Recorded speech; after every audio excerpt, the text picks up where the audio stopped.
तुम्ही कशा संदर्भात गंभीर होते तुम्ही चालू करणार आहे का? कमल एकनाथ दांगट या पंचायत समितीच्या गणासाठी उभे राहिलेले आहेत। त्या आमच्या 5 गावातर्फे वरून आम्ही अतुल शेट आमदार साहेब यांच्याकडे विनंती करतोय की आम्हाला पंचायत समितीला तिकीट द्या। त्याच्याबद्दल आम्ही सर्वच कार्यकर्ते या ठिकाणी तुमच्या समोर मन व्यक्त करतोय का दांगट ताईला तिकीट भेटावं ही विनंती। कोणत्या गावात? तांबे गणातून। हो। या उमेदवाराला तुम्ही तिकीट मागता त्यांचं नाव काय? कमल एकनाथ दांगट। हो। सर्व जे तुमच्या समोर जे आहेत कुठल्या परिसरातून आलेले आहेत? हे वानेवाडी, सुराळे, ढालेवाडी, आंबोली, कालदरे, सोनावळे आणि हातवीवरचे 5 गावचे लोक आहेत आणि सगळे एकत्रित सर्व तुम्ही जे जमलेले नागरिक आहेत त्यांच्या सर्वांच्या वतीने तुम्ही तिकीट मागितलेलं आहे? हो, तिकीट मागितलं आहे आपण? राष्ट्रवादी गटाकडे तिकीट मागितलं। हो, अजितदादा गटाकडे। मी प्रत्यक्ष त्यांना भेटून आलेला आहे? हो, भेटून आलो। काय प्रतिसाद काय आला तुम्हाला? त्यांचा प्रतिसाद आलाय की उमेदवार लय येत, आम्ही तुम्हाला प्रोत्साहन करतो का तुम्ही तयारीला लागा। तयारीसाठी तयारी करा। हो हो।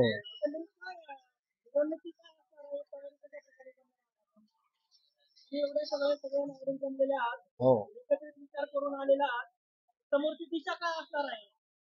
समोरची दिशा अशी आहे की बा आम्हाला तिकीट 100% भेटावं आणि आमचा विजय होईल अशा दृष्टीने आम्ही मार्गी कामाला लागलेलो आहोत। आजच्या या मतदानाच्या आणि तिकिटाच्या होगेमध्ये तांबा गट असताना आम्ही एक पंचायत समिती म्हणून या ठिकाणी कमल एकनाथ दांगट त्यांना तिकिटाची मागणी केलेली आहे। परंतु तिकिटाची मागणी करत असताना जो तांबा मतदार गट आहे त्या गटातले बरेचसे या ठिकाणी कार्यकर्ते उपस्थित आहात। मग धालेवाडी असेल, वानेवाडी असेल, सुराळा असेल आणि आपताळे असेल, त्या धालेवाडी आहे, कालदारे, आंबोली आणि जे वरच्या भागामध्ये पठार भागामध्ये जे 5 गाव आहेत त्या 5 गावची सगळी मंडळी आहे कार्यकर्ते। आणि 5 मंडळी ते कार्यकर्ते असताना आम्ही एक विचार केलाय, नवीन चेहरा नवीन मोर। जे काही दिवस आजपर्यंत आपण त्या भागामध्ये 25-30 वर्षाचा काळ निघून गेला, शेवटचा टप्पा दुर्गुबाईचा किल्ला आणि तिथे 5-6 गाव असताना अजूनही त्या गावांचं कुठेही कोणी उमेदवारीची मागणी केली नाही। आणि खालच्या लोकांनी सुद्धा विचार केला, पण खालच्या लोकांना ज्या ठिकाणी आम्ही उमेदवार दिलं त्या ठिकाणी वरच्या 5 गावामध्ये भरपूर असा सहकार्य केलेलं आहे आजपर्यंत। आणि म्हणून आज या 30-40 वर्षाच्या काळामध्ये एक तरुण तडफदार नेतृत्व करणारा, शिक्षण असताना एक महिला राखीव झाली पंचायत समितीमध्ये म्हणून या ठिकाणी आम्ही त्या वरच्या मंडळीने मागणी केली।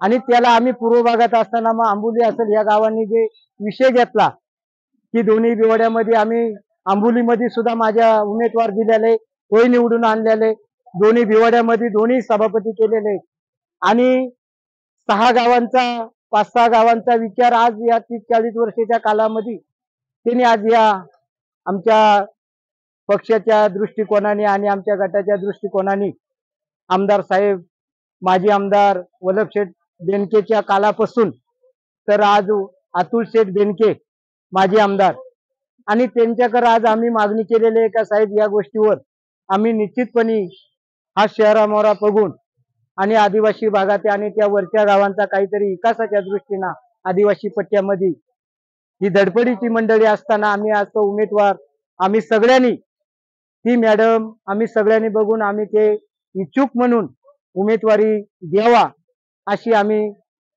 आमदार साहेबांकडे मागणी करतो आणि त्यांनी द्यावा।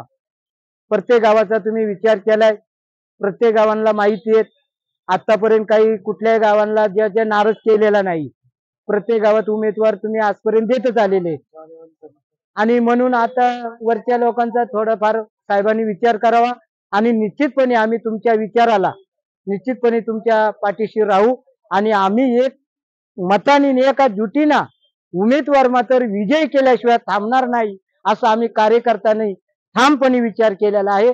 एवढं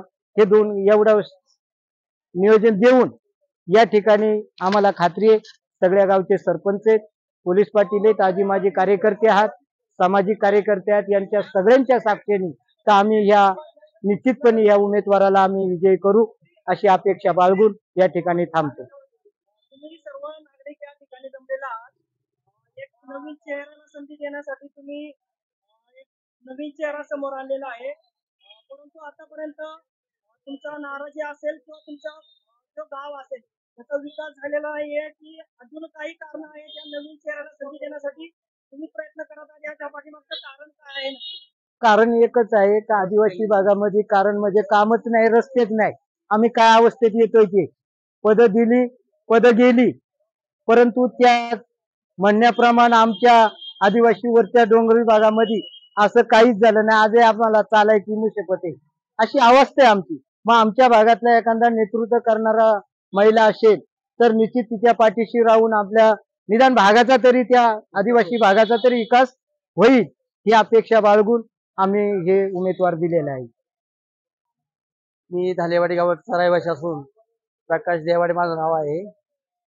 आणि आमचे जे धालेवाडीचे दांगट हे आमचे 20 ते 25 वर्षापासून सहकारी मित्र आहेत. तर त्यांच्या मंडळीला तिकीट ते मागतात त्यांच्याकडं, अतुल शेठ पेनके राष्ट्रवादी काँग्रेसचं. जर त्यांना जर तिकीट दिलं तर आमचे 5 गावची लोक, गुरव समाजाची, अधिक आमुली, सुकाळे एवढे 4-5 गावचे वरची जे लोक आहेत त्या सगळ्यांचं असं ठरलंय का साहेबांचं काम करायचं. आम्ही होऊन ना आमची बैलगाडा संघटना आहे ना ती टोटल डांगर साहेबांच्या मागे राहणार आहे. आमचा ओबीसी समाज जो आहे ना तो सुद्धा पूर्ण 4-5 गावं टोटल डांगर साहेबांच्या मागे आहे.